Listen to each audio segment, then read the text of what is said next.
Assalamualaikum warahmatullahi wabarakatuh. Selamat pagi anak-anak Umi semuanya. Oke, hari ini kita kembali lagi di pembelajaran via share video tematik.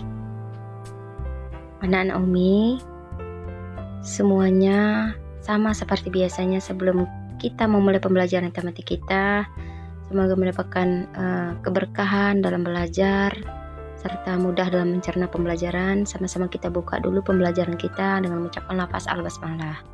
Bismillahirrahmanirrahim. Oke, langsung saja anak-anak Umi siapkan buku tematiknya dan simak apa yang Umi sampaikan. Kemarin kita sudah belajar di teknologi pangan ya. Nah, tapi belum menyelesaikan uji kompetensi 1. Nah, hari ini anak-anak Umi silakan kerjakan uji kompetensi 1 sampai 20. Kemudian anak-anak Umi juga simak video pembelajaran di subtema 2 pembelajaran pertama. Mengenai apa? Teknologi produksi sandang. Oke, anak-anak Umi simak video yang Umi sampaikan ya. Semangat untuk hari ini. Tema 2, perkembangan teknologi produksi sandang, pembelajaran yang pertama. Mari adik-adik kita belajar dengan penuh semangat ya.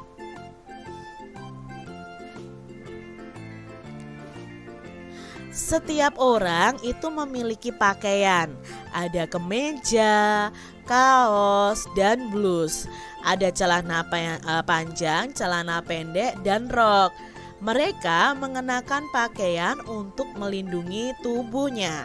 Adik-adik, kita itu mengenakan pakaian itu untuk melindungi tubuh kita ya adik-adik. Adik-adik, pakaian itu terbuat dari bahan yang berbeda-beda. Tahukah kamu bahan apa sajakah itu? Lalu bagaimana bahan itu diolah hingga menjadi pakaian? Pakaian apa saja ya yang dihasilkan?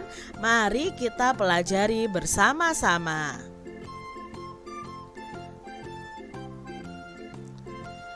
Hari ini udara sangat panas. Udin merasa nyaman meskipun udara panas. Baju Udin terasa sejuk di badan. Mengapa begitu? Mari kita pelajari bersama-sama. Bahan dasar pakaian. Keluarga Udin memiliki banyak pakaian. Mereka memakai pakaian untuk melindungi tubuh. Ada pakaian untuk melindungi tubuh dari udara dingin atau panas. Ada pakaian untuk melindungi tubuh dari angin dan hujan. Pakaian keluarga Udin itu ada yang terbuat dari kapas dan bulu domba adik-adik. Pakaian berbahan dasar kapas banyak digunakan sebagai pakaian sehari-hari.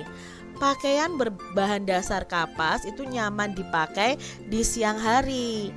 Pakaian berbahan dasar bulu domba digunakan atau dikenakan pada waktu tertentu.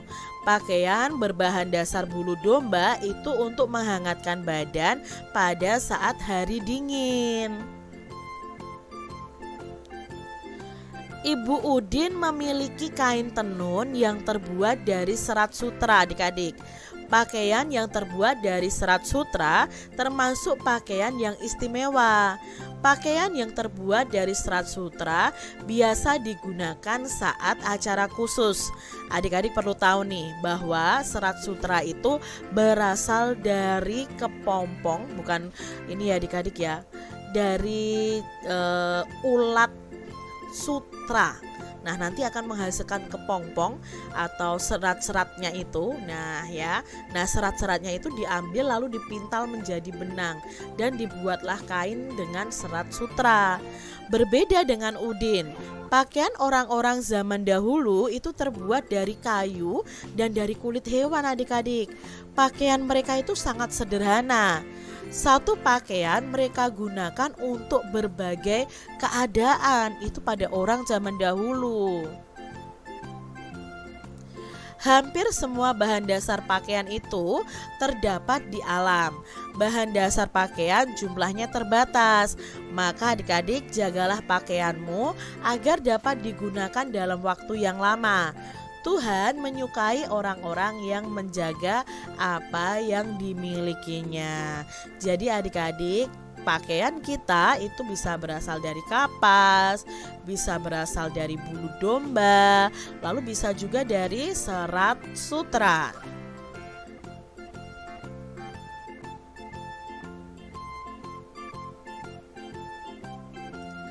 Bacalah kembali teks bahan dasar pakaian dengan teliti. Garis bawahi kalimat pertama dari setiap paragraf adik-adik. Lalu kalian bisa tuliskan isi cerita dari setiap paragrafnya. Kak Citra menuliskan kalimat pertama di masing-masing paragraf dalam gambar atau bunga ini ya adik-adik ya. Nah tadi kan judulnya bahan dasar pakaian. Lalu di paragraf pertama itu kalimat pertamanya adalah keluarga Udin memiliki banyak pakaian. Lalu di paragraf kedua itu ada pakaian keluarga Udin ada yang terbuat dari kapas dan bulu domba. Paragraf yang ketiga itu ada Ibu Udin memiliki kain tenun yang terbuat dari serat sutra. Paragraf yang keempat, berbeda dengan Udin, pakaian orang-orang zaman dahulu itu terbuat dari kayu dan kulit hewan. Lalu di paragraf yang kelima, hampir semua bahan dasar pakaian itu terdapat di alam. Nah dari kalimat-kalimat yang kita buat ini, kita bisa jadikan satu menjadi sebuah cerita yang utuh adik-adik ya. Nah kamu sudah menemukan isi cerita dari setiap paragraf. Lalu informasi apa saja yang kamu dapatkan dari setiap paragraf, coba tuliskan jawaban dengan kalimatmu sendiri. Nah misalnya seperti ini nih adik. Keluarga Udin memiliki banyak pakaian yang digunakan untuk melindungi tubuh. Pakaian keluarga Udin ada yang terbuat dari kapas dan bulu domba. Ibu Udin juga memiliki kain tenun yang terbuat dari serat sutra yang digunakan untuk acara khusus. Pakaian orang zaman dahulu itu terbuat dari kayu dan kulit hewan. Hampir semua bahan dasar pakaian terdapat di alam yang jumlahnya sangat terbatas. Ibu Udin memiliki kain kesayangan. Nah, kain Ibu Udin ini terbuat dari serat sutra adik-adik. Udin mengamati motif pada kain itu. Udin menemukan beberapa motif bangun datar pada kain. Ia menggambar beberapa motif yang ditemukan. Nah, di sini adik-adik ada berbagai macam kain tenun milik ibunya Udin.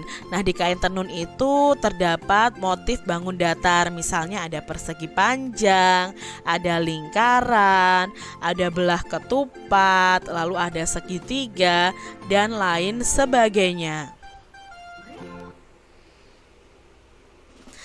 Adik-adik perhatikan ini Siti dan teman-temannya sedang apa ya.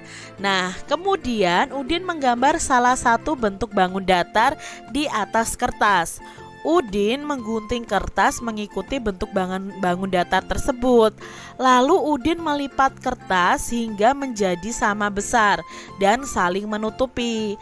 Lakukanlah seperti Udin, lalu hitunglah banyak cara melipat yang kamu dapatkan. Adik-adik,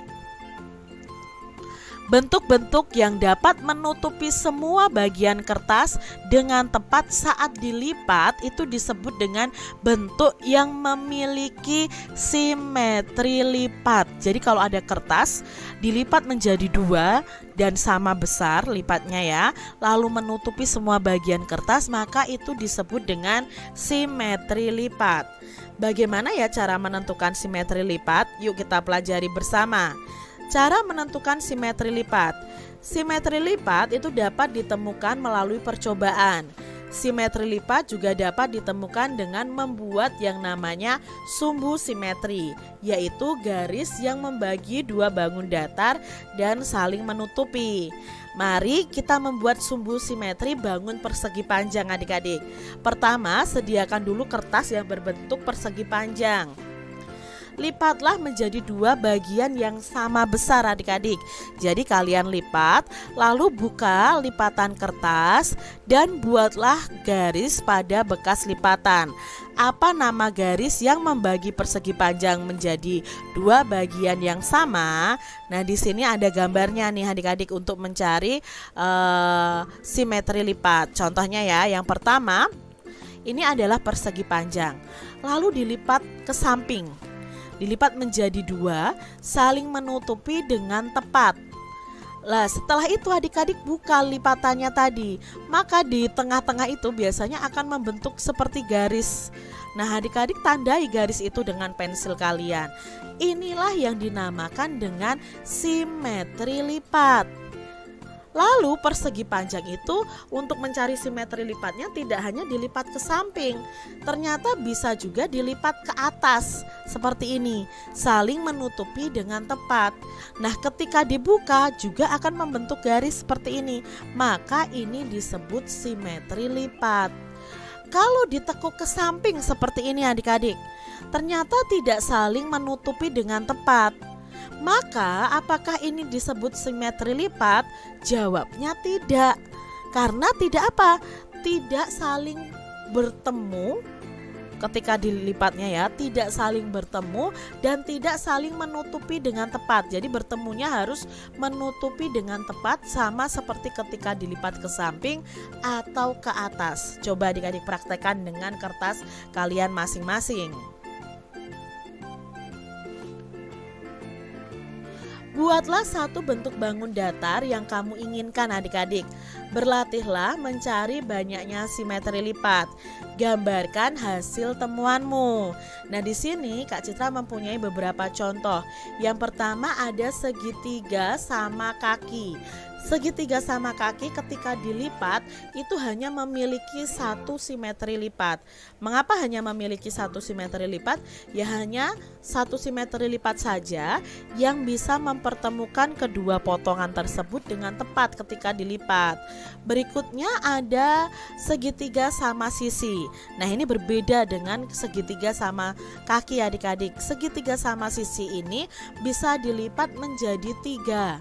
Ya, dilipatnya menjadi 3 kali lipatan begitu ya. Nah, makanya simetri lipatnya ada 3. Yang pertama, karena segitiga sama sisi itu kan memiliki 3 sisi yang sama panjang, jadi bisa dilipat. Yang pertama lipatnya ini adik-adik ke samping ya. Lalu dari ini ke sini juga bisa dilipat. Ini juga bisa dilipat. Maka simetri lipatnya ada 3. Untuk persegi panjang, simetri lipatnya hanya ada 2. Kalau dari garis ini ke sini tidak bisa, karena tidak saling bertepatan. Jadi tidak saling menutup dan bertepatan. Untuk simetri lipat bangun persegi itu ada 4 adik-adik. Nah, alurnya seperti ini ya. Dari atas ke bawah, terus lalu ke samping ya. Lalu diagonalnya ini bisa bertemu dan saling bertepatan dan saling menutup.